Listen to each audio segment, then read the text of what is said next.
찔림은 우리의 허물을 인하며 그의 상함은 우리의 죄악을 인함이라. 아멘.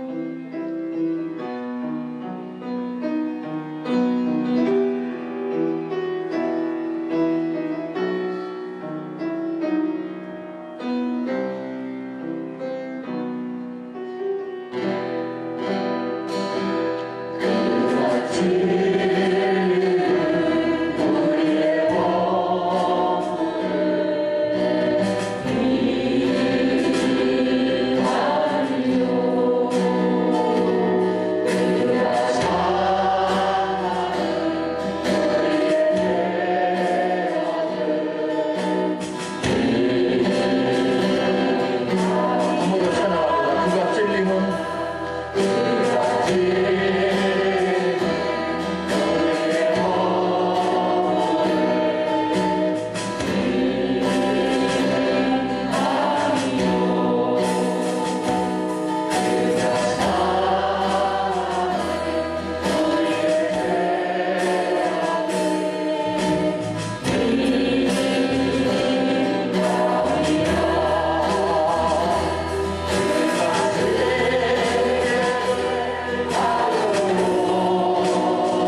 전능하사 천지를 만드신 하나님 아버지를 내가 믿사오며 그 외아들 우리 주 예수 그리스도를 믿사오니 이는 성령으로 잉태하사 동정녀 마리아에게 나시고 본디오 빌라도에게 고난을 받으사 십자가에 못 박혀 죽으시고 장사한 지 사흘 만에 죽은 자 가운데서 다시 살아나시며 하늘에 오르사 전능하신 하나님 우편에 앉아 계시다가 저리로서 산자와 죽은 자를 심판하러 오시리라. 성령을 믿사오며 거룩한 공회와 성도가 서로 교통하는 것과 죄를 사하여 주시는 것과 몸이 다시 사는 것과 영원히 사는 것을 믿사옵나이다. 아멘. 요한복음 2장 13절로 17절까지 다 같이 합독합니다.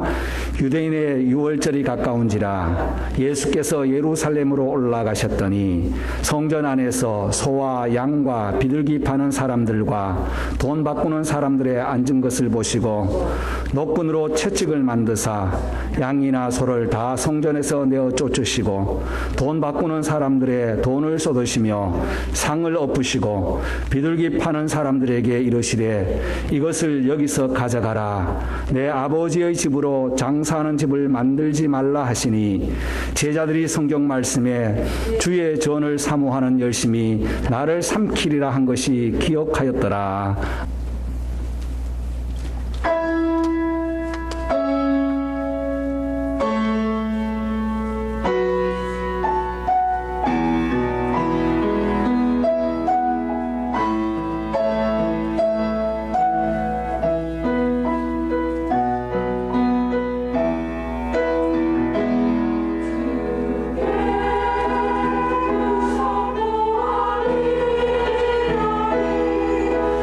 주의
3월 첫 주일입니다. 3월 달에도 여러분의 가정에 하나님의 은총이 가득하기를 기원합니다. 우리는 계속해서 사순절 기간을 보내고 있는데 이 사순절은 주님의 걸어가신 그 걸음을 우리가 따라가는 기간들입니다. 사순절을 어떻게 정하는가 하는 것은 부활절을 기점으로 사순절을 정하게 되는데요. 부활절은 그러면 어떻게 정하는가? 부활절은 충분히 지나고 15일이 지난 주일이 바로 부활절이 됩니다. 그러니까 충분히 매년 바뀌지 않습니까? 따라서 부활절도 매년 그 날짜가 바뀌게 되죠. 그런해서 주일을 빼고 40일을 거슬러 올라가서 제의 수요일이라고 해서 이제 회개하는 시간으로 출발을 합니다. 그리고 나서 주일을 빼고 40일 동안 실제적으로 하면 40일은 넘지만 주님 걸어가신 그 발자취를 따라가자는데 의미가 있습니다. 성경에서는 40이라는 숫자가 참 중요한 의미를 가지고 있어요. 왜 그렇다면 꼭 40일인가? 100일 하면 안 되고 30일 하면 안 되는가? 4라는 숫자는 땅의 숫자입니다. 동서남북 또는 우리가 잘 아는 것처럼 봄, 여름, 가을, 겨울 이 땅을 숫자 개념으로 할 때는 4를 썼고요. 10이라는 것은 완전한 숫자입니다. 하나 뺄 수도 없고 더할 수도 없는 완전한 숫자인데 성경에는 40이라는 숫자가 많은 의미를 가지고 있죠. 노아 홍수 때에 비 내리는 그 기간이 40일이었습니다. 모세가 왕궁에서 또 준비하는 기간, 광야로 이끌어 나왔던 기간 모두가 40년으로 되어 있습니다. 모세가 시내산에서 십계명을 받을 때에 40일 동안 기도했고요. 아론과 함께 송아지 사건으로 인해서 다시 하나님께 올라가서 40일을 더 유하게 됩니다. 엘리야가 호렙산에서 40일 동안 금식했고요. 여호수아와 갈렙 12명의 정탐꾼들이 정탐해서 왔던 그 기간도 40일이었습니다. 예수님께서 광야에서 시험 받으실 때에 40일 동안 금식하신 이후에 또 시험을 받으셨고요. 부활 이후에도 40일 동안 계시다가 하늘로 가셨습니다. 그래서 이 40이라는 숫자를 아주 의미 있게 두면서 예수님이 걸어가셨던 그 걸음들을 저와 여러분들도 한 걸음 한 걸음 주님의 발자취를 따라가는 사순절 기간 되시기를 주님의 이름으로 축복합니다. 오늘은 우리가 함께 읽은 이 본문은 예수님께서 공생애를 시작하면서 첫 번째 물로 포도주를 만드는 사건 이후에 일어난 일입니다. 성경을 가만 보면 요한복음은 초창기에 예수님께서 성전을 청결하였다는 내용을 기록해 놓았지만 마태복음 21장, 마가복음 11장, 누가복음 19장에 보면 예수님의 마지막 사역에 기록되어 있습니다. 그래서 성경을 연구하는 신학자들은 한 번인가 두 번인가 이것 가지고 밤새도록 열띤 토론을 하고 있습니다. 어떤 분은 좋다 그러면 예수님이 초기에도 성전을 청결하셨을 것이고 후에도 청결하지 않았을까라는 주장도 합니다. 여러분, 한 번 청결을 했든 두 번을 했든 그것은 우리에게 큰 의미를 두는 것은 아니죠. 청결하게 주님께서 성전을 청결했다는 사실에 포커스를 둔다면 저는 요한복음을 통해서 이 사순절 기간 3주에 걸쳐서 유월절을 지키셨던 그 예수님의 행로를 한번 추적해 보고자 합니다. 요한복음은 예수님께서 공생애 기간에 있었던 일들을 집약적으로 기록해 놓았는데 3년 동안 공생애를 보냈으니까 유월절을 몇 번 지키셨겠어요? 3번 지키셨겠죠? 그래서 3번 중에서 오늘 나오는 첫 번째 유월절 사건이 바로 성전을 청결하게 하신 우리 예수님이셨습니다. 성전을 청결을 하신 우리 주님께서 성전된 저와 여러분의 마음도 깨끗하게 씻어주시기를 간절히 소원합니다. 왜 그렇다면 주님께서 성전을 이렇게 청결을 하게 하셨을까요? 13절 말씀에는 유대인의 유월절이 가까운지라 예수께서 예루살렘으로 올라가시더니 라고 시작합니다. 유월절은 유대인들에게 하나님을 믿는 히브리인들에게는 매우 중요한 절기입니다. 최대 명절 아닙니까? 출애굽을 하기 전날 밤에 하나님께서는 애굽 땅에 10가지 재앙이 주어졌는데 마지막 장자의 죽음에 어린 양을 잡아서 문설주에 바르고 급히 쓴나물을 먹고 무교 빵을 누룩이 들지 않은 빵을 먹으라는 주님의 말씀, 하나님께서 그렇게 했을 때 죽음의 사자가 패스오버 넘어간다고 했습니다. 이 말씀을 믿고 순종한 사람은 다음날 아침에 다 살아났는데 믿지 않았던 애굽의 사람들은 장자의 죽음이 아침에 통곡 소리로 들려왔습니다. 이를 기념해서 하나님께서 우리를 살려주셨다. 예수 그리스도의 보혈의 그림자가 된 어린 양의 피가 우리를 살려주었다 하여서 그들은 유월절을 지켰습니다. 광야에서는 유월절을 지키지 못하다가 약속의 땅에 들어가서 첫 번째 한 것이 유월절을 지키게 되었습니다. 시내산에서 마지막 유월절을 지키고 광야 40년 동안 지키지 못했던 그 유월절, 약속의 땅에 들어가서 가장 먼저 한 일이 바로 유월절을 지키는 일이었습니다. 그런데 유월절이 시간이 지나면서 얼마나 타락되었는지 하나님의 은혜를 잊지 못하고 그저 세속화되어버린 유월절과 성전을 보시면서 예수님께서는 유월절에 올라가시자마자 예루살렘 성전의 그 입구의 현장을 보시면서 화를 내시고 거룩한 분노를 일으키시고 채찍을 만드시고 거기에 있는 사람들을 쫓아내었습니다. 왜 그렇습니까? 하나님은 세속된 것을 싫어하시거든요. 하나님을 온전히 사랑하고 하나님을 경외해야 될 사람들이 세상과 짝한다면 하나님 역시 싫어할 것입니다. 하나님께 구별된 유월절, 하나님의 은혜로 살아왔던 그들이 유월절 절기에 행하는 일들 보면서 너무너무 안타까우셔서 주님께서는 채찍을 만드시고 채찍으로 회초리로 쫓아내시는 그러한 일들이 오늘 본문입니다. 세속화된 성전을 청결하신 우리 주님, 유월절이 되면 사람들이 엄청 많이 모입니다. 예루살렘 중심으로 15마일 이내에 있는 사람들 중에 14세 이상은 다 성전에 나와서 제사를 드려야 했습니다. 각 세상에 흩어진 사람은 1년에 한 번 또는 평생에 한 번은 유월절을 꼭 지켜야 하는 법이 있습니다. 그것이 바로 히브리 종교법이죠. 그때 예루살렘 인구가 8만에서 10만쯤 되었다고 합니다. 평소에 사는 사람들이.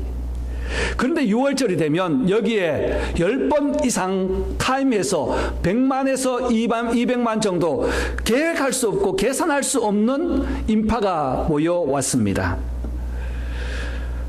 역사학자 요세푸스에 의하면 6월절에 잡았던 그 양의 머리를 계산해 보니까 25만 마리가 그 한 주간 열흘 안에 죽어져가는 양입니다. 주로 양을 드릴 때는 10사람이 한 팀이 되어서 제사를 드리는데요.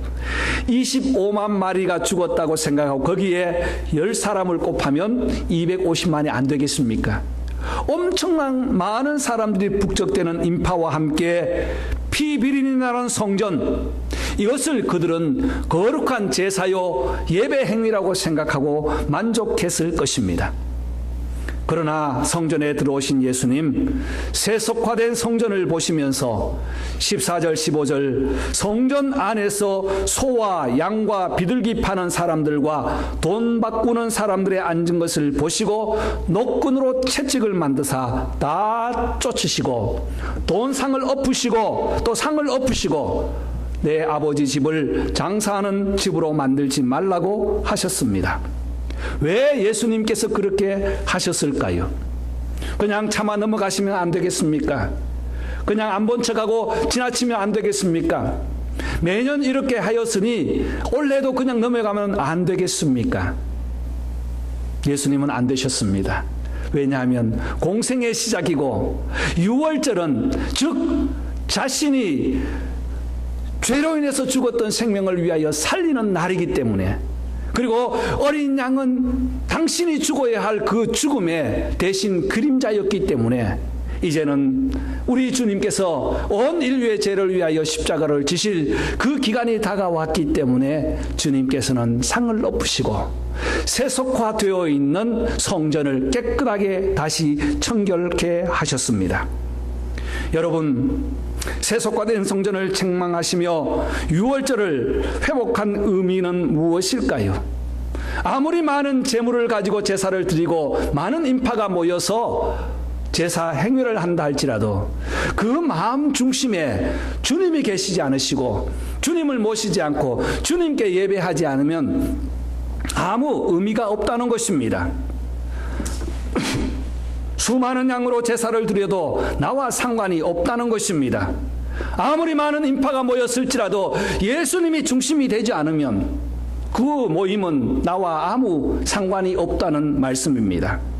여러분, 오늘날 우리는 어떻습니까?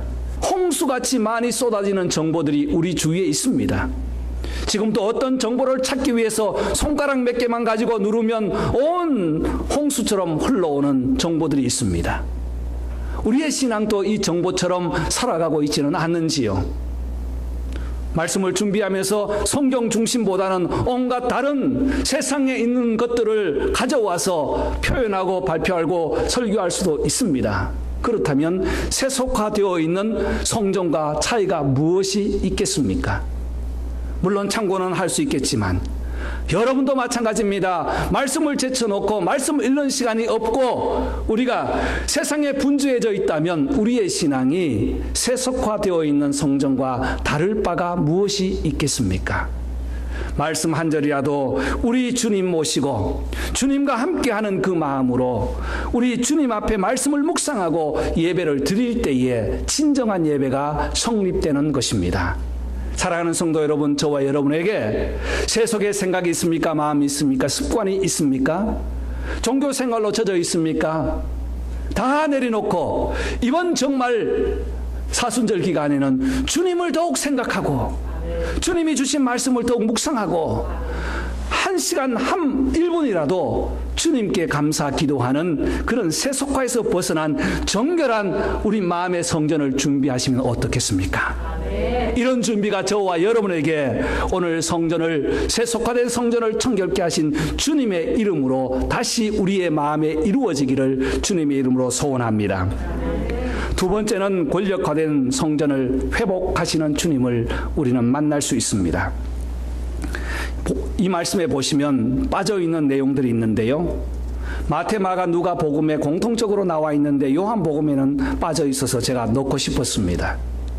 마태복음 21장 13절 말씀 같이 읽겠습니다. 저희에게 이르시되 기록된 바 내 집은 기도하는 집이라 일컬음을 받으리라 하였거늘 너희는 강도의 구려를 만들었도다. 다른 성경 공관복음에 나와 이 사건과 같이 나와 있는데 요한복음이 빠져 있었어. 아마 14절과 15절 사이에 들어가면 좋겠다 싶습니다. 성전의 본질을 잃어버리고 권력과 짝하여 있다는 말씀 아니겠습니까? 강도의 굴열이라고 했습니다. 강도는 권력을 가지고 힘을 가지고 파괴하는 능력이 있습니다. 강도의 굴열이라고 표현한 이유를 몇 가지 역사가들의 그 진술을 참조해서 보면 성전에서 제사를 할 때 유월절에 제물을 가져가면 첫 번째 가장 먼저 하는 것이 제물 검사 아닙니까? 성막 공부할 때 나오는 내용이죠. 제물을 검사합니다.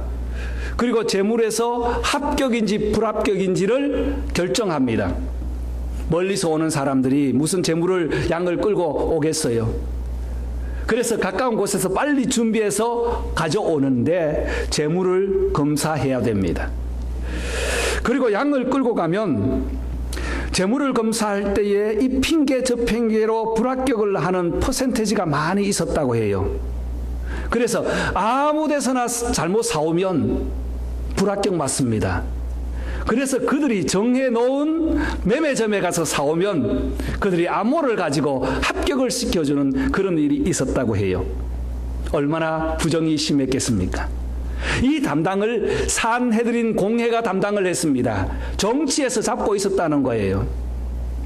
뿐만 아니라 성전 제사를 위해서 성전세를 내어야 되죠. 성경에 나와 있는 내용입니다. 19세 이상은 반세겔씩 성전세를 내는데 이 반세겔은 지금 우리 금액으로 환산한다면 하루 일당에 반나절 더, 하루하고 반나절 더 해야 당시에 환전한다면 반세겔이 되었습니다. 100불로 봅시다. 그러면 성전세, 19세 이상은 성전세를 얼마 내어요? 150불 내어야 돼요. 지금 말로 한다면. 그런데 문제는 아무 돈만 가져가가지고 내는 것이 아니에요. 당시에 일반 이 화폐 통용은 로마 화폐 아니었습니까? 앞에서 서서 보고 로마의 황제의 그 얼굴이 찍혀 있으면 안 됩니다. 그래서 이 화폐를 환전을 해주는데 환전세가 50%나 되었다고 해요. 어마어마한 금액이죠. 이것도 역시 산헤드린 공회가 잡고 있었어요. 왜냐하면 거기서 나온 것들을 가지고 로마로 세금을 보내야 되지 않습니까? 그래서 헤로드 왕은 바벨론에서 포로되어서 돌아온 사람들이 스룹바벨을 통해서 성전을 다시 재건을 했을 때에 보니까 너무 초라했어요. 그 성전 재건할 때에 느헤미야서에 보면 성도들이 막 울지 않습니까? 솔로몬 성전과 비교해서 너무 초라해서 감격해서 울고 초라해서 우는 장면이 나와요. 그런데 헤롯이 가만히 생각해 보니까 이 히브리 사람, 유대 사람, 이스라엘 사람들은 아무리 굴복을 시켜도 굴복하지 않는데 좋은 정책은 성전을 크게 지어서 종교적으로 허락을 해주자. 대신에 거기서 나오는 세금을 우리가 가져오자 하는 정책으로 헤롯 성전을 크게 화려하게 지었습니다. 이것이 예수님 당시의 성전이었어요. 그러니까 정치적과 종교가 결탁해서 힘을 만들어내는 그 장소가 바로 성전 입구와 성전이 되었다는 것입니다. 제가 한번 계산해 보았습니다. 제사를 드릴 때 얼마가 필요할까? 불합격되지 않고 합격되었을 때 말입니다. 성전세 150불, 수수료 그 검사하는 비용이 4분의 1이더라고요. 70불, 검사비 25불, 그리고 70불에 또 성전 그 수수료가 또 있어요. 그래서 모두 양값 빼고 요즘 말로 한다면 6월절에 나가서 제사를 드리는데 기본적으로 200불 이상의 비용이 필요했습니다. 여기서 한번 떨어져서 양을 사오면 더 큰 금액이 나가겠죠. 여기에서 떨어지는 그 고물이 얼마나 컸던지 그것 때문에 좋은 장소에 차지하기 위해서 산헤드린 공회와 당시의 제사장들에게 손을 비비고 성전 앞에서 가장 좋은 곳에 자리를 마련해야 돈을 많이 가질 수 있는 거예요. 그러니까 이 성전이 얼마나 타락되었겠습니까? 예수님께서 보실 때 그 성전을 보시면서 안타까워하시는 주님의 마음을 한번 돌아가서 생각해 보았습니다. 하나님께 예배드리는 장소, 이 성전은 결국 당신의 몸이 성전이 될 텐데 이 장소에서 타락되어 가고 있는 모든 사람들의 그 생각과 보편화되어 있는 생각을 보면서 주님께서는 채찍을 만드시고 상을 엎으셔서 다시 한번 권력화된 성전을 깨끗하게 만들어 주신 것입니다. 여러분, 종교가 권력과 결탁할 때 힘이 나오고 힘이 잘못 사용될 때 죄가 됩니다. 저도 부끄러운 이야기인데요. 강도사 때 이야기입니다. 31살, 2살 때의 이야기예요. 제가 있었던 교회가 그 시내에서 가장 큰 교회였거든요. 그래서 강도사라는 것은 강도짓 하라는 것이 아니고 하나님의 말씀을 강도 가르칠 수 있는 그 훈련 기간이 1년 동안 있습니다. 말씀을 준비하고 가르치고 설교 훈련하고 할 때에 제가 행정을 보고 있었는데 저희 교회가 그때 당시에 건축을 하게 되었어요. 그리고 건축위원장님은 창원시청의 감사과의 과장으로 계셨습니다. 그러니까 저하고 자주 통화를 했거든요. 그리고 그때는 핸드폰이 없이 다 삐삐를 차고 다녔지 않습니까? 어느 월요일 제 개인적인 저희 집 일로 인해서 읍에 있는 읍장을 만나러 갔습니다. 왜냐하면 도로가 확장되어서 측량이 잘못되어서 그 문제로 갔는데 만나주지 않는 겁니다. 그래서 겨우 만나는 게 지적게 토지가에 가서 만나는데 갑자기 장로님이 삐삐가 들어와서요. 급하다고 계속 들어오는 거예요. 그래서 제가 전화 잠깐 쓰겠다고 전화를 했습니다. 예, 감사값 부탁합니다. 그리고 예, 오광동 삽니다 했어요. 그랬더니 상황이 달라지는 거예요. 갑자기 전화 끊고 나니까 저를 읍장실로 데려가고요. 조금 후에 군청에서 나오고 사람들이 다 나와가지고 그 지적에 대한 브리핑을 하겠다는 거예요. 왜 그럴까 하고 나중에 보았더니 강도사를 감사로 들은 거예요. 감사로 들었더라고요.